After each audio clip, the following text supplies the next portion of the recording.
Guten Abend, Azazsprachen viewers.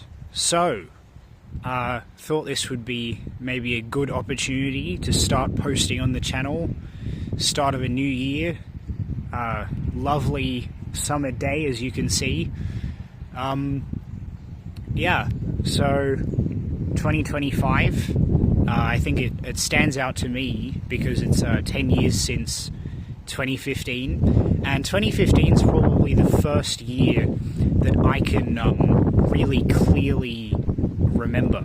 So before then, I was in primary school. I don't really remember things that were going on when I was a child.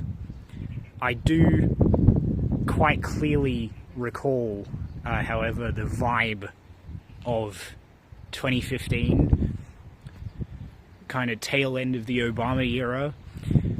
In a lot of ways, especially in hindsight, it seems like the last year that things were normal, like just in a very general sense. It's very kind of end of history. Now is not the end of history. History started again. And yeah, around the mid-2010s, it seems like people just became kind of subsumed by social media, is the best way I can describe it.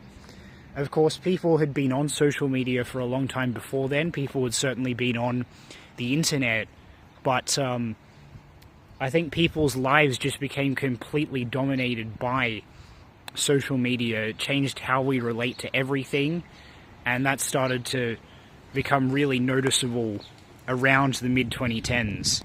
So, yeah, I don't know. I find it interesting.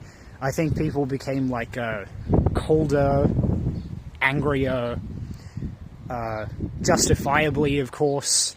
The great financial crash didn't affect Australia too much, but it certainly affected a lot of the world, and I would never, say it's unjustified to be angry or to be pissed off at how the world is.